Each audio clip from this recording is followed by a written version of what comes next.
Hey, what's up YouTube? It's your boy Dream back with another trucking video for you guys today. And on today's video, I'm just gonna update you guys. I've been with JB Hunt once again for almost 3 months now, so I decided why not make a video talking about the last 3 months, the pros, the hiccups along the way, and just my experience in general with this account.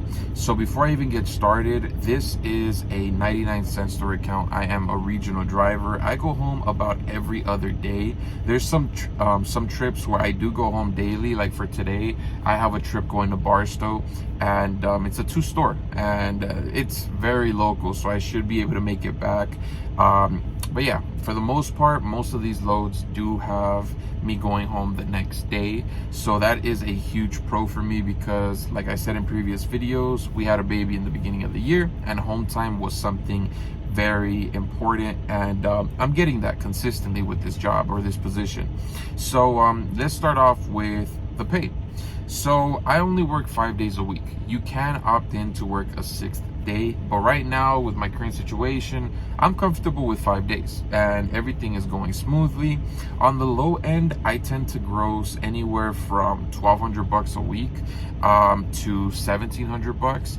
And it just depends on your week. If you get consistently local or like very short routes with very little stores, you're not gonna make as much. But if you get sent out to farther locations like Reno, Nevada, or over there by like San Francisco, Arizona, whatever, and you get several stores per trip, you should be good. Making about 1,700 gross, and the bad thing is it's not consistent. Sometimes I'm making like 1,300 gross. Next week I might make like 1,600 gross, and then it might just be, it just depends, like I said, on the week.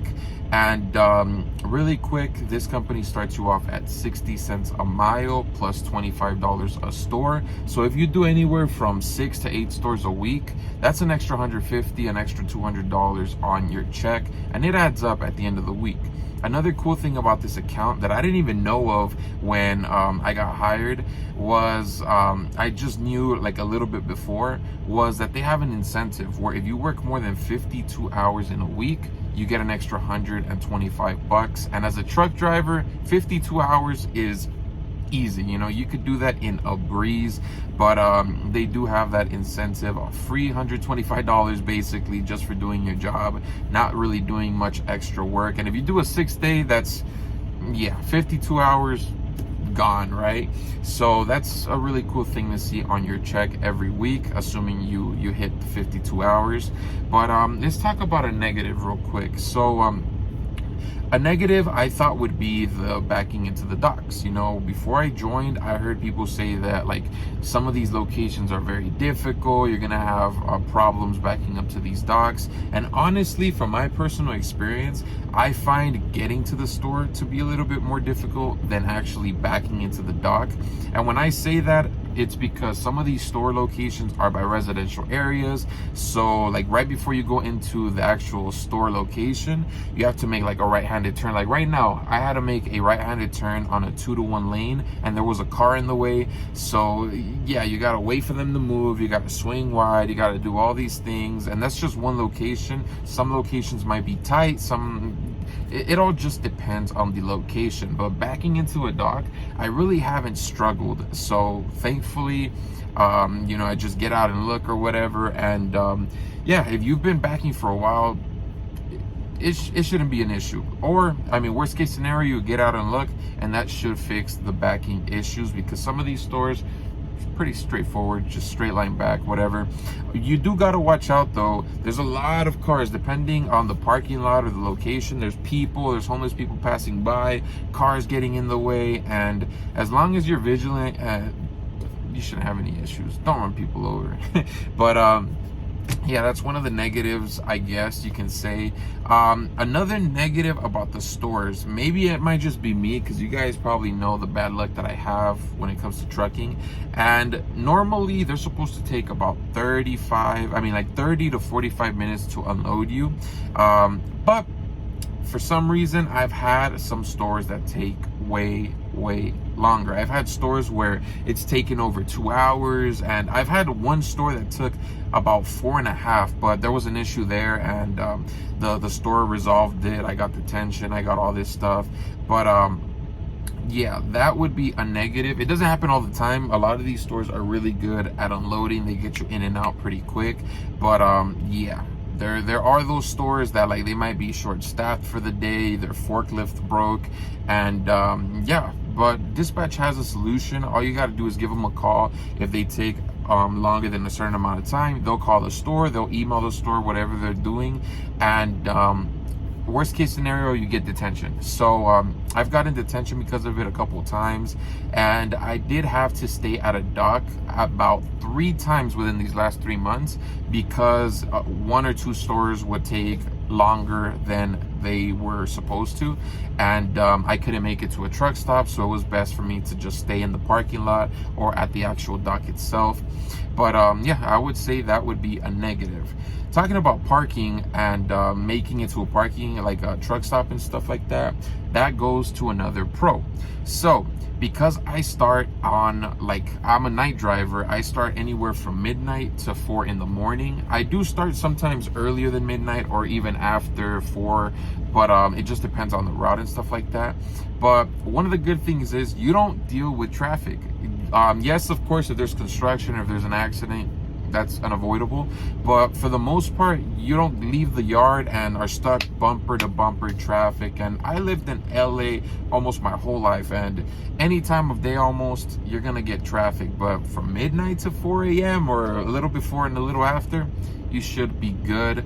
And that's one thing that I really like about night driving. And the perfect part about it all is if you do have one of those long distance trips where you're not gonna make it home the same day, and you have to stop at a truck stop, usually by the time you stop, or at least the times that I stopped anywhere from like the middle of the day to like 3 p.m.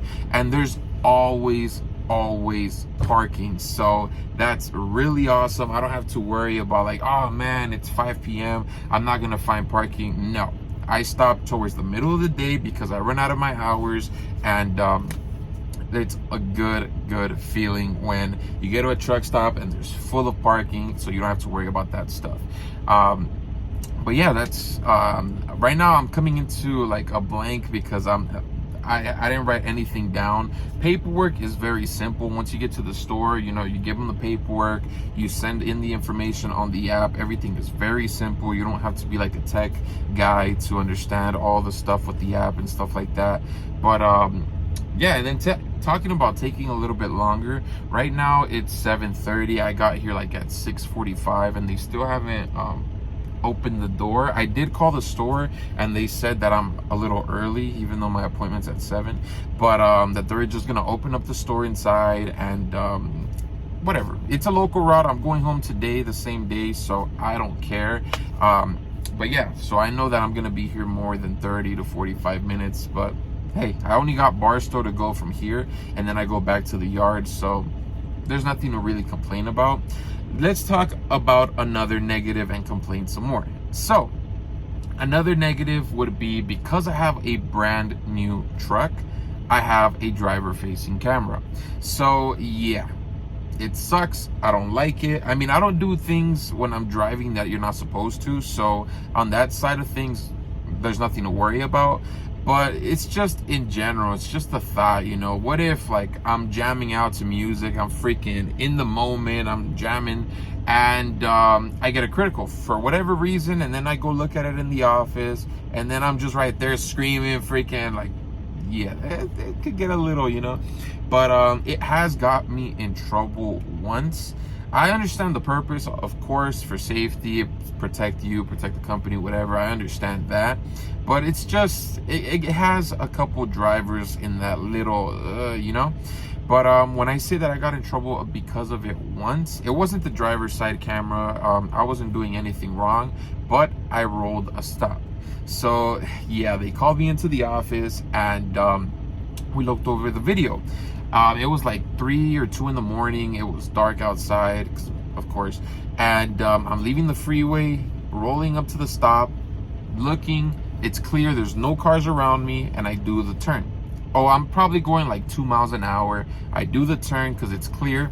I got complacent, I guess. Whatever. I saw the stop sign, but yeah.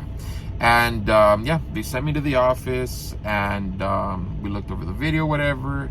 And just basic stuff, you know, when you get a critical event, just like, oh, what could you have done differently? Do you understand what you did wrong in this one? I get it, you know, I understand. But it's a negative because I got suspended for 3 days. And I was like, really? Suspended for 3 days for something like that? But whatever, I got to be with my baby for 3 days more, you know, call that a little vacation. I didn't get paid for it, of course, but it just kind of sucked and it left a bad taste. I was just like, man, like, really? What if I get another critical for something else, like following distance or this or that? It's like, well, whatever, right? I haven't gotten anything else on top of that, so thankfully, hopefully it stays that way. But yeah, just be careful with these critical events. Don't roll no stops, come to a complete stop, whatever. And speeding, make sure that you're not speeding, whatever, because these 3-day suspensions, it could be like a termination after. I don't know the process of it, like how many times, but just avoid it. But yeah, there's not really much else to talk about. These last 3 months have been really good to me. Consistent checks, and I haven't really had issues, you know. Everything is smooth, from picking up the trailers at the yard, from delivering. Usually the first day you drive the most out of the 2-day trip, out of the day and a half. If you get like a load going to, let's say, San Francisco, I haven't had San Francisco like inside the city, but I've had around it. If you have a load going to San Francisco, you're not going to make it back the same day with your hours, right? So usually the first day you max out your clock, or at least I like to max out my clock. You know, I drive all the way over there, what, 7.5 hours. My math ain't mathing right now, but let's just say 7.5 hours. I get there, I do 3-4 stores, whatever, and now I have 2 hours left on my clock. I drive as far back towards the terminal as I can, stop at a truck stop, shut down for 10 hours, and then the next day drive the rest of the time, go to the yard. That's it. And that's basically the same thing every single day with whatever trip that I do, if it's not a local route. But yeah, just wanted to update you guys. If you guys are planning on joining JB Hunt, I will have a link down in the description. It hooks me up with a referral bonus, and hopefully you guys enjoyed and that it was some kind of informational for you guys. But let me end this video. Let me call the store, because yeah, they're taking a little bit longer and they haven't even came out, so I haven't popped the seal, open the doors. But yeah, I'll update you guys in a little bit.